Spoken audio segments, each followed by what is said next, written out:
So, the telepathy tapes, again, another example of documentarians getting way over their head, talking about a topic that they do not understand. Apparently, there's no evidence that they ever consulted experts or that they understand the phenomenon that's going on. They basically went in and did their own study. They did like a pilot study, right? So they went back in time 40 years, as if no one's ever researched this before, did a pilot study on something that already has been researched for 40 years, came up with the predictably wrong results, and then said, oh man, there's something going on here. This should be studied with more rigor and controls. It's like, or you could read the last 40 fucking years of research. Right. Or at the very least, read my blog post I did 20 years ago about it. That would have helped. So this is all facilitated communication, right? And, FC, which again, I've written about dozens of times probably on science-based medicine by this point, because it keeps rearing its other head, and its ugly head in different brands, right? It's like low-energy nuclear reactions. It's just rebranding of facilitated communications, like spelling to communicate. It's the same thing. It's FC. The idea is that some individuals who are non-verbal, right? So you might have autism, or you have developmental delay, or you had whatever. Something's going on where you are nonverbal. They say, well, maybe they're intellectually more developed, more advanced than is apparent, but they just have a communication problem. Maybe they're just physically unable to communicate, but not intellectually unable to communicate. That is a perfectly reasonable question to ask, right? That is a perfectly reasonable hypothesis. Sure. The brain's complicated.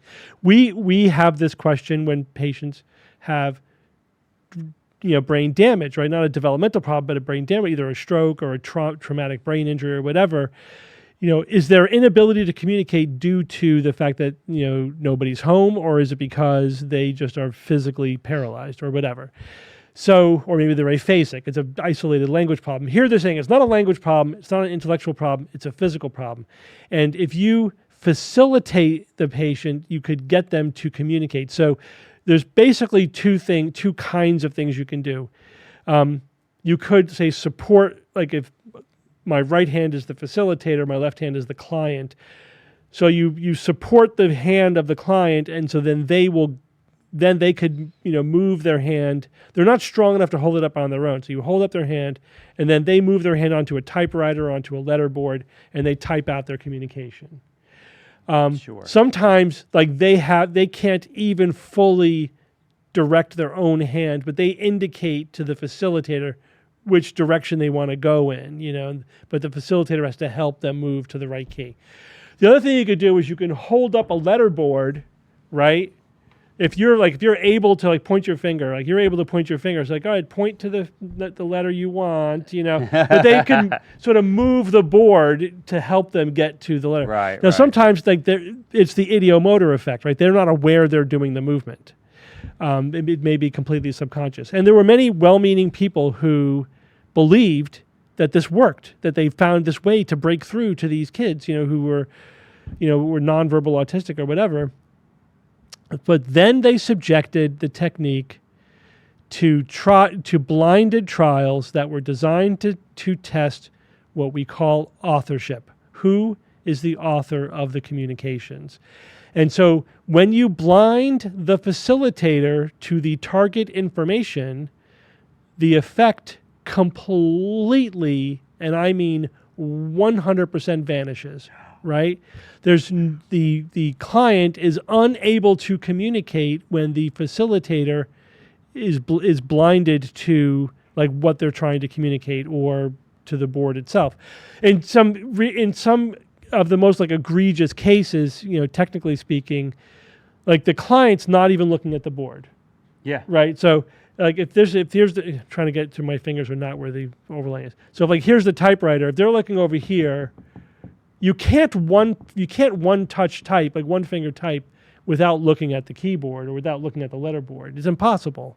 There's no way you could have that kind of precision of feeling where your hand is. They're able to do it. They're able to do what even neurologically normal and intact people can do, like neurotypical people can do. Nope, they can't do that actually.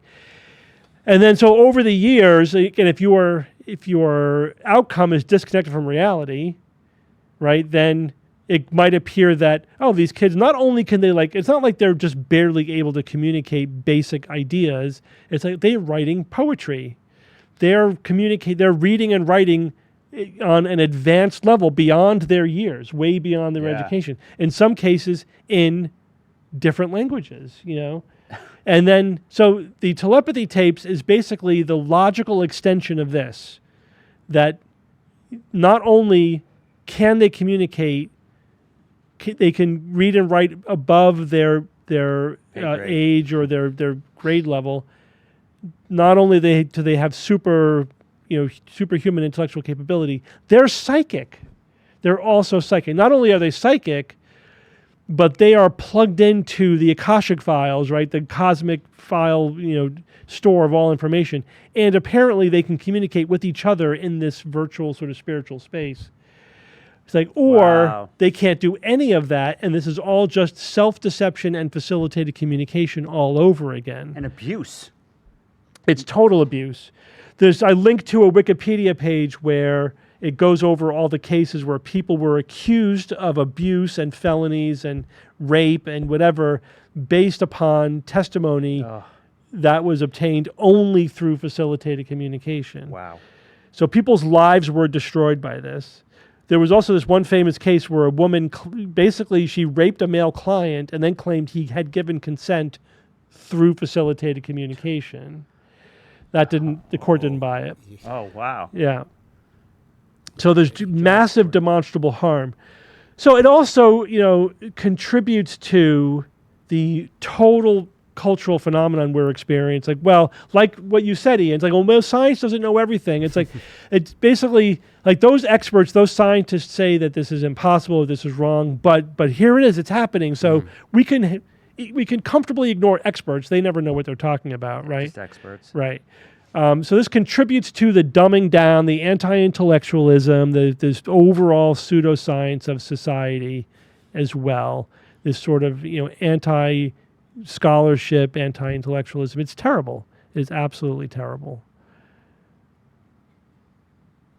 That's the Telepathy Tapes. That's the most popular podcast in the world. I was going to say. Wait, it is? Yeah. Yeah, let me see if it's the most popular podcast. At least for a time it was. I don't know if it still is. Yeah, it supplanted like Joe Rogan even. Yeah, Which was like, it even shot past Joe Rogan for a bit. What?